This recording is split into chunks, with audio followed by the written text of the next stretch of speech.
To science classes.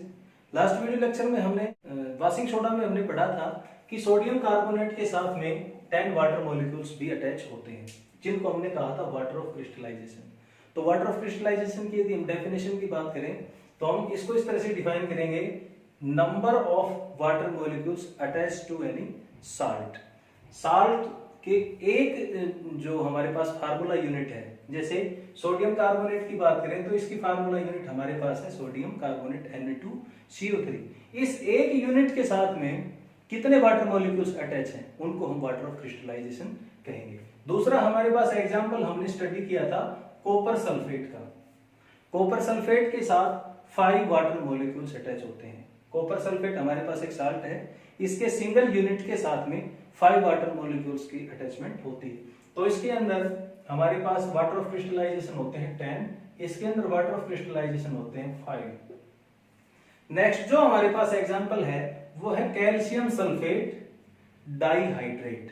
Calcium sulphate dihydrate, इसके अंदर water of crystallization हमारे पास है 2।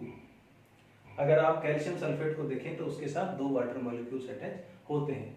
इसी कैल्शियम सल्फेट की अगर हम बात करें तो ये क्या है, हमारे पास प्लास्टर ऑफ पेरिस है। प्लास्टर ऑफ पेरिस क्या होता है? प्लास्टर ऑफ पेरिस होता है जब आप जिप्सम को स्ट्रांगली हीट करते हैं तो हमारे पास प्लास्टर ऑफ पेरिस की फॉर्मेशन होती है।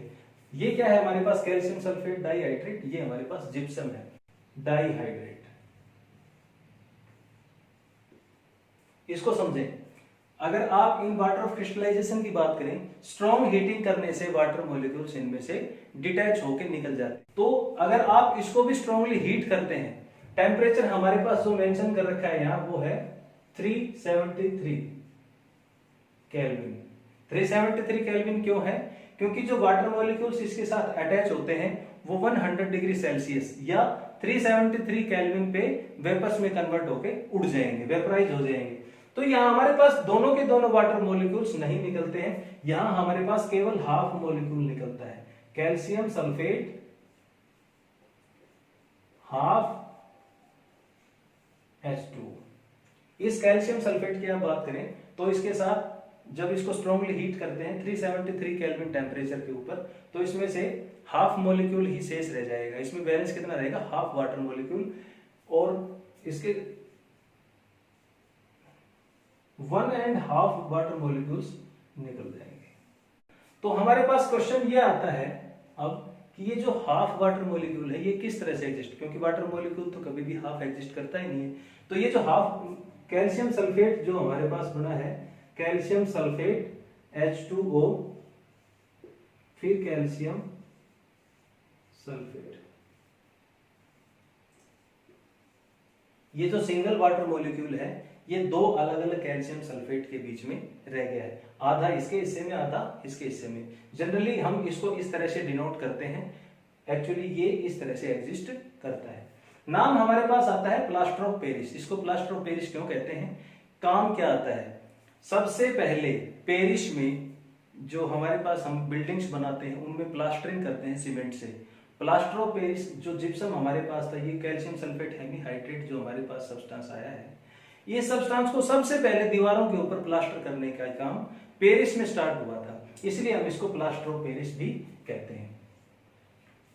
पेरिस में सबसे पहले दीवारों के ऊपर प्लास्टरिंग का काम इससे क्यों शुरू किया गया था? क्योंकि एक बार पेरिस में आग लग गई थी और जितने भी वुडन हट्स थे, जो लकड़ी के मकान थे, वो सब जल गए थे। तो लकड़ी के मकानों के ऊपर प्लास्टरिंग की गई। किसकी की गई थी? वो प्लास्टर ऑफ पेरिस की गई थी। इसलिए हम इसका नाम प्लास्टर ऑफ पेरिस कहते हैं, क्योंकि इस केमिकल को सबसे पहले पेरिस में प्लास्टर में यूज किया गया था। नेक्स्ट जो यूज हमारे पास इसका आता है, बात करें तो खिलौने बनाने में यूज किया जाता है। दूसरा है इन प्लास्टरिंग, प्लास्टर करने में इसका यूज किया जाता है। तीसरा हमारे पास आता है in treatment of fractured bones, जो हड्डियां टूट जाती हैं उनके ट्रीटमेंट में भी हम प्लास्टर ऑफ पेरिस का यूज करते हैं। कैसे यूज करते हैं प्लास्टर ऑफ पेरिस का? जो हमारे पास कैल्शियम सल्फेट हेमीहाइड्रेट है, ये पाउडर की फॉर्म में होता है। जैसे इसको वाटर में डिजोल्व किया जाता है, कुछ देर बाद में बहुत ही हार्ड हो जाता है। इसके अंदर वाटर में डिजोल्व करने के बाद जो हार्डनेस वाली प्रॉपर्टी होती है, इसी की वजह से इसको ब्रोकन बोन्स के ट्रीटमेंट में यूज किया जाता है। प्लास्टरिंग भी इसीलिए किया जाता है क्योंकि ये हार्ड हो जाता है। जब आप इसकी प्लास्टरिंग करते हैं तो ये हार्ड हो जाएगा। और खिलौने भी इसीलिए बनाए जाते हैं क्योंकि बिल्कुल जो फ्रेम्स होते हैं उन फ्रेम्स में फिट करने के बाद में जब इनको कुछ देर छोड़ दिया जाएगा तो बिल्कुल हार्ड हो जाएगा और इससे आप गुड क्वालिटी टॉयज की फॉर्मेशन कर सकते हैं। तो ये हमारे पास क्या था, प्लास्टर ऑफ पेरिस। इस लेक्चर में हमने वाटर ऑफ क्रिस्टलाइजेशन के बारे में पढ़ा है, प्लास्टर ऑफ पेरिस के बारे में पढ़ा है। वाटर ऑफ क्रिस्टलाइजेशन को यदि हम कहें हिंदी में तो ये होता है क्रिस्टलन का जल।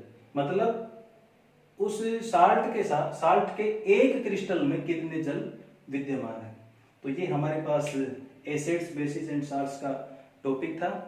इसको हमने वेरियस वीडियो लेक्चर पार्ट्स में डिस्कस कर लिया है। आप सभी वीडियोस को देखें, किसी भी वीडियो को बिना स्किप किए ही देखें।